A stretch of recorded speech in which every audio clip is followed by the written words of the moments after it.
Good morning, students. In today's class, we shall discuss a very important effect based on Faraday's law that we call as eddy current. So it's not difficult to understand what we have discussed so far. Let me first discuss that you are well acquainted with this particular activity, which I demonstrated in the last class. If we have,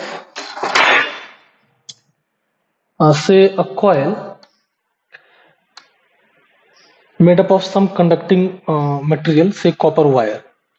And if you have a magnet, you tie that coil to a rigid support, bring that magnet towards the coil, or bring that magnet away from the coil, you will find there is some motion in the coil. You will find there is some induced current in the coil. And these things can be explained on the basis of Faraday's laws. So what we observed here, so far whatever induction we saw, whatever the phenomena of electromagnetic induction we have observed in case of loops of a wire where electrons are destined to move in a particular path along the length of the wire. For example, here if north pole of the pole piece is brought close to the coil, you know students, according to Lenge's law, the direction of induced current in this coil when seen from the right side is anti-clockwise, like so. So this face of the coil behaves like north pole. The opposite face behaves like south pole. So there is a repulsion between these two. So when the magnet is brought closer to the coil, it repels the coil. Just opposite is expected, and in fact, just opposite happens if you take this magnet away from the coil. So when you take it away, this, according to Lenge's law, you can find this side will behave like south pole. The current, when seen from the right side, will be clockwise. So therefore, between the south and the north poles, there will be attraction. So when you take the magnet away from the coil, it attracts the coil towards itself. When you take the magnet towards the coil, it repels the coil. So if we continuously make to and fro motion of the magnet, while going closer, it will repel, and while you take it, pull it away, the magnet, the coil tries to come towards the magnet. So this creates to and fro motion in the coil. As far as direction of current is concerned, so the current has to flow along the length of the wire. It will be either clockwise or anti-clockwise. There is no other possibility for the free electrons to move. But instead of coil, if we put a metallic material which is not in the form of wire, rather in the form of some bulk piece, then what is expected to happen? For example, suppose I have copper sheet like so, aluminum sheet like so, any conducting sheet like so, not wire. And instead of this coil, if I have that sheet in front of it, the magnet, what is expected to happen? Similar things will happen. In case you are having bulk pieces of conductor, and if this bulk piece of conductor is subjected to changing magnetic flux, here now what is the basic cause of production of EMF? You know students, the magnetic flux linking through this coil was changing, either by bringing magnet towards or away from it, or by putting the magnet at rest and moving the coil. Here when you bring the magnetic flux linking through this metallic material will also change, and because of Faraday's laws we conclude that there will be some induced EMF, there will be some induced current, the free electrons in this metal, they will start moving. But what would be the path followed by such free electrons? As I had explained over here, similar thing here, these lines represents the direction of magnetic field. Let me repeat it again. If I consider 2 points, say this and this in this case, and this and this in this case, we will work in the frame of reference of the magnet. So relative to the magnet, this coil is moving like so. So this point has a velocity, or this point has a velocity in this direction. Both these points have velocity in this direction relative to magnet. So we are working relative to magnet. With respect to magnet, we are observing the things. So if you position here yourself over here, you will feel as if the free electrons are moving in this direction. So this is the direction of velocity vector. Now here we have the tangent to this magnetic field line as the direction of magnetic field. Then V cross B will point into the board. So this would be the direction for force on a positive charge. But here, since the positively charged protons are bound, they are not free to move. We have only negatively charged free electrons that can show some motion. Uh, that's why instead of cross, we will have dot as the direction of force, wherein we have used this formula F is Q times V cross B. Exactly same thing is expected to happen to this particular electron. Over here, the electron will experience a force uh, into the board. This seat which you see is not lying in the plane of board. It is perpendicular to the plane of board like so. So the electron over here will experience a force out of the board. So out of the board. So I'll represent this force by dot. Likewise, for this electron or for this electron, the magnetic field will be in this direction, so along the tangent, and velocity is in this direction. So V cross B will be out of the board, that is dot, but that is for positive charge. For free electrons, we should reverse the direction, cross. So here the direction of a force will be represented by a cross. So cross over here and a dot over here. So cross means these electrons will move into the board, these electrons will come out of the board. So likewise, you can check it out for other electrons. They will move, the electron at the top will move into the board, electron at the bottom will move out of the board, the electron over here will move upward, the electron at the back side that will move downward, and so on along the tangent. So the path of such electrons, if you draw, it will look like a circle. Now this may not look like a circle because the plane is not lying on the board, it is tilted. So it is perpendicular to the plane of board, that's why it seems to be oval. So if electrons move in this direction, the direction of current should be taken as opposite. So here, if you see the direction of electrons were moving out, coming out at this point and entering into the board. Electrons were flowing like this, so current will flow opposite. So that sense, when seen from the right side, this one, you can imagine yourself at the right side, this sense will be anti-clockwise.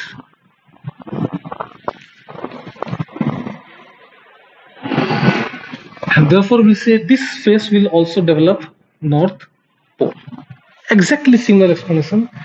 Now here we had a wire. There was no possibility of flow of electron in this region or outside. But here everywhere you will find free electrons. So in this case, we'll find number of electrons moving in like a eddy. They will swirl in like eddies in the water current, and hence this topic name is eddy current. This term was given by Foucault,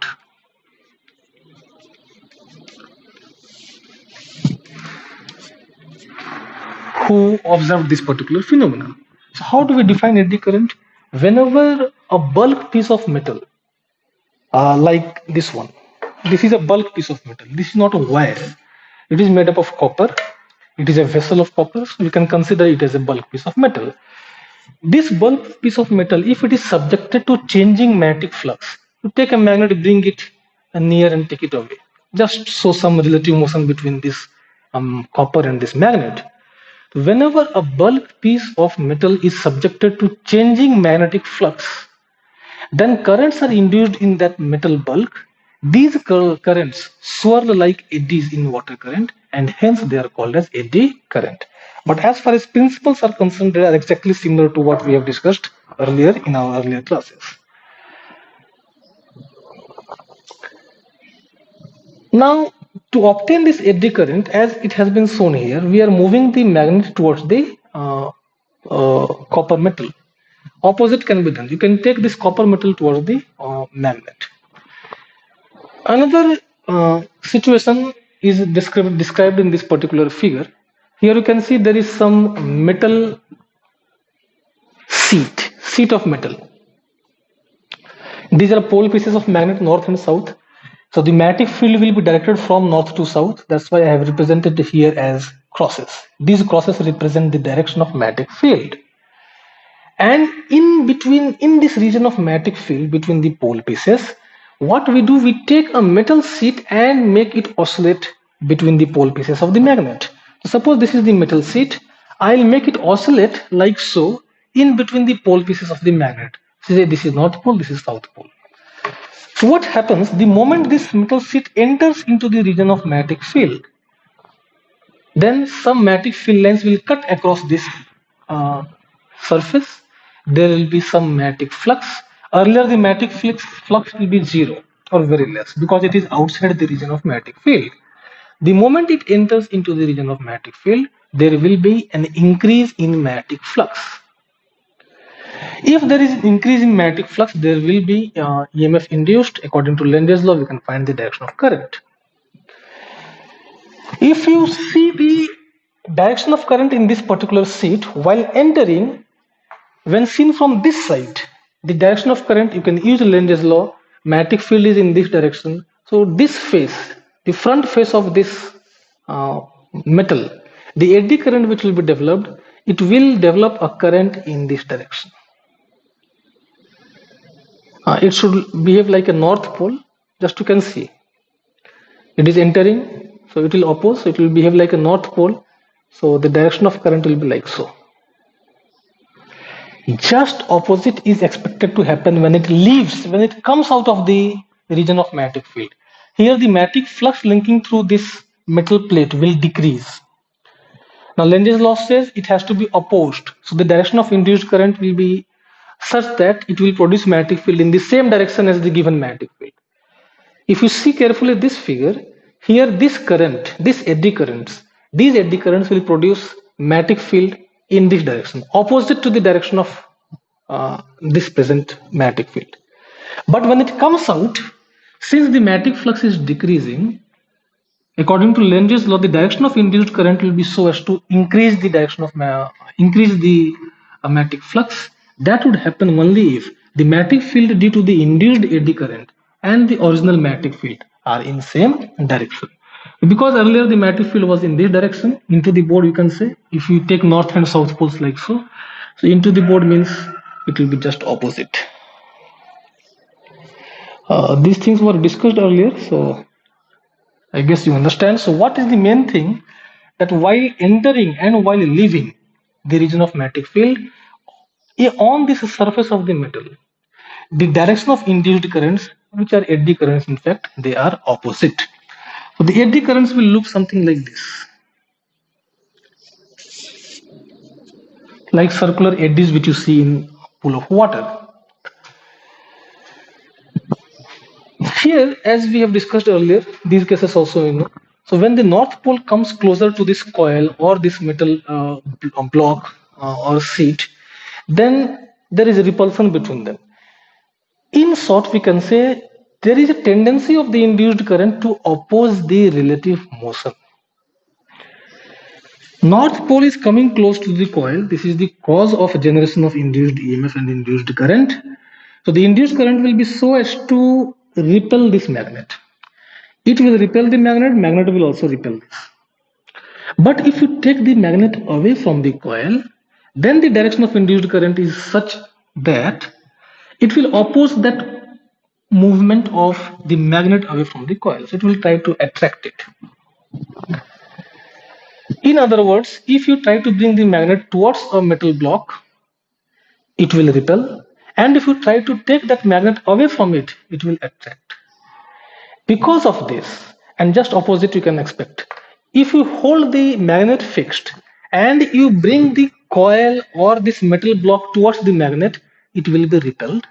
And if you take it away from it, it will be attracted. In absence of these pole pieces, suppose we don't have north and south poles, then this metal sheet will oscillate in absence of friction for an infinitely long time. You know a pendulum will oscillate, keep on oscillating if you assume there is no friction. But if it is metallic and you try to oscillate in a region of magnetic field, then its motion will be damped.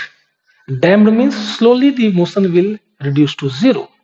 Why? Because of Lenz's law, because of electromagnetic induction. So when it tries to enter, it will be repelled. And when it tries to come out of the magnetic field region, it will be attracted. So the motion will be damped. In first case, suppose it goes till here, while during the second oscillation, its amplitude of oscillation will decrease, further decrease, and it will immediately reduce to zero. This is referred to as electromagnetic damping. Electromagnetic damping. And I'll demonstrate to you this phenomenon with a slight modification. So here I have a copper vessel. We need two things, right? We need a metal sheet or a metallic bulk piece, and we need some magnetic field. What I will do, instead of moving the metal, I'll move the magnet. We must expect a similar result. Now let me first show, this is a magnet and this is copper vessel. See, it is not like iron or something. For example, iron, if you take, this is cycle spoke, it will show some attraction, you can see. Ferromatic materials are strongly attracted by such materials, but you will not find any attraction from this copper vessel. There is no attraction, nothing. Clear? Let us first try to oscillate it. So just like simple pendulum, it will keep on oscillating. You can count the number of oscillations, minimum 200, 300 times. It will certainly oscillate before coming to rest. And why does it come to rest? Because of damping offered by air. This is we say mechanical damping. Okay, friction, etc. is the cause. By now, it must have computed around 10 or 15 or 20 oscillations. So it does so. Now you just observe its motion. Beneath it, I'll put this copper vessel and there is no contact. You see, it comes to rest. This is the phenomenon of electromagnetic damping. And how would you explain this? You would explain on the basis of Faraday's laws, eddy current. The moment I brought this copper vessel under that magnet, this copper vessel was then subjected to changing magnetic flux, and therefore circular eddies were produced on its surface like so, and the direction of circular eddy currents was so as to induce a magnetic field, create a magnetic field which interacted with the magnetic field of this magnet. So when this magnet tried to go away from this, it was attracting that one, and when it tries to come towards this vessel, it repels that one, and as a result the motion gets quickly damped. Let me show it to you once again. In absence of this, it oscillates quite freely. Just count the number of oscillations if I put this vessel at this place.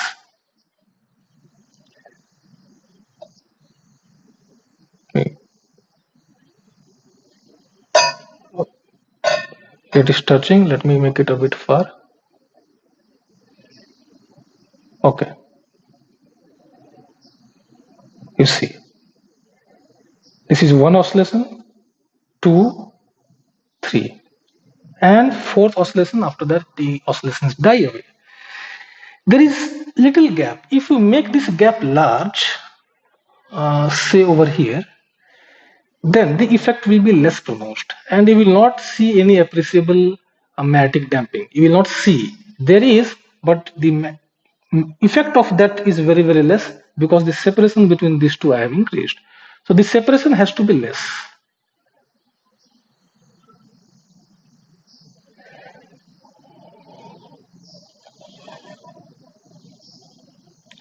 So let me try once again. One, 2, 3, and 4th. If I further slightly decrease the separation, after 2 or 3 oscillations, it will die out. So this phenomenon, what you observe, is referred to as electromagnetic damping and is exactly the same phenomena which is employed for stopping magnetically levitated trains. You must have heard of such trains. They don't run on the tracks; they run over the tracks. There is a gap between the track and the rail and the train, and they move quite fast. To stop them, there are some electromagnets.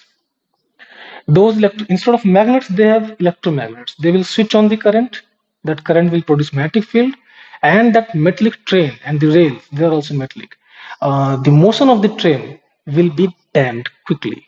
And since there is no physical contact between the rail and the train, we say the braking is smooth, not hard as in case of normal trains which run on the wheels over the rails.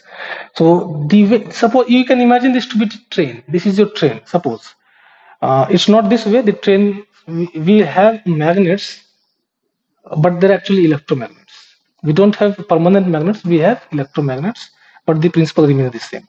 In absence of this, it will move very fast. But if we put this metal, there will be changing magnetic flux through this, and therefore the train will stop quickly, as has been demonstrated here. Another activity to show you eddy current would be this. Oh, no, let me remove this. This is also a copper pipe. An aluminum pipe will also do well. Now, on this copper pipe, we expect to have eddy currents. I have a magnet. Let me show you this magnet. This is the magnet. This pipe is hollow, and this is a magnet. This is a very small magnet, if you could see. Why so small? So that it enters into the hole inside this pipe. I have another pipe, that is PVC pipe. All of you know this. When I put this magnet does not interact with either of them. It does not interact with this copper. It does not interact with this PVC pipe. Through PVC pipe, if I let this magnet fall, and because it's there is some distance between the camera and this pipe, you might not be able to see exactly, but you can see, you can hear the sound at least. Let me put it over this. When it falls, probably you will be able to hear the sound also. So at the count of 3, I'll release the magnet. 1, 2, and 3. See, it falls immediately. 1, 2, and 3. So the time taken by the magnet to fall through the PVC pipe, you can easily calculate using the Newton's laws of motion. So there was almost negligible electromagnetic interaction between this and the PVC pipe. Now the same thing if you try to perform, but next time using copper pipe, let's see what happens. So this is a copper pipe about 1 meter long. At the count of 3, I'll release this magnet, and we'll observe the time after which it comes out of the other end of the pipe. So 1, 2, and 3. Yes, now it came down. So it takes a lot of time to fall through this, and because I enjoyed this, I would like to do it again, and this time I would like to count the time after which it falls. So 1, 2, and 3. 1, 2, 3, 4, 5, 6. At the count of 6, it is coming down, whereas it comes quite quickly in this case. So in this case, actually, whatever is the time of a free fall of an object, same as the time taken through this pipe. But through copper, what happened? Actually, when this magnet, it was too close to the copper vessel. Just as in earlier example, we saw there was some electromagnetic damping. Similar things will happen over here. When this magnet moves into the gap, wherever it enters, there in that region, over the copper surface, there will be induced currents in the form of circular eddies, which we call as eddy currents. These eddy currents, so this suppose the magnet's position is somewhere here, it is about to enter here and it is leaving this place. So there will be eddy current over here, there will be eddy current over here, but from one region the magnet is moving away and from other region the magnet is moving towards the other region, downward region. So the upper region the eddy current will be in such a direction so as to attract this magnet in upward direction. But the lower region, just below the magnet over here, the eddy current will be in such a direction so as to repel the magnet in upward direction. So the motion of magnet no longer remains a free fall. Apart from gravity, there is a net upward force acting on it due to eddy currents. So this phenomenon, as we discussed, is called as electromagnetic damping. So it is like magnetic braking, we can say. So I hope you enjoyed these activities. You can, for details, see the text also. These eddy currents have some advantages and some disadvantages also. The most important disadvantages which we have are often seen in case of transformers.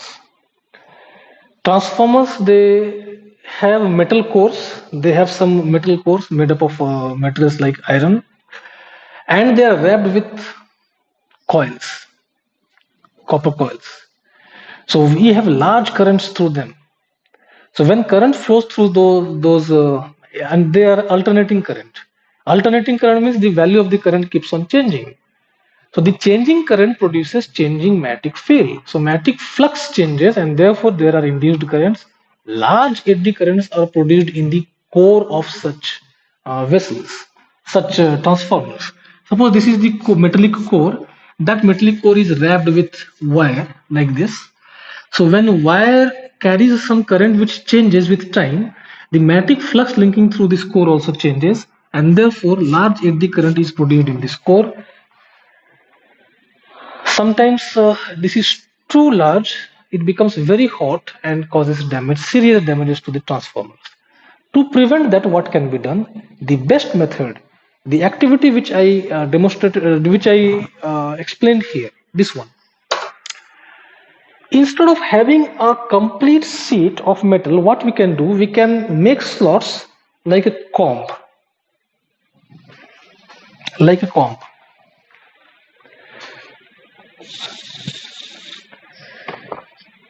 Instead of having a sheet like this, what we can do, we can have a structure like so. Then what will happen? In this region there is no material. In this region there is no material. So the effective area over which magnetic flux is changing is reduced. And this will reduce the rate of change of magnetic flux, and this will also reduce the eddy currents. The effective area of the surface over which eddy currents have to flow, that surface is not available to flow for the eddy currents. So they will remain confined within these regions, like so.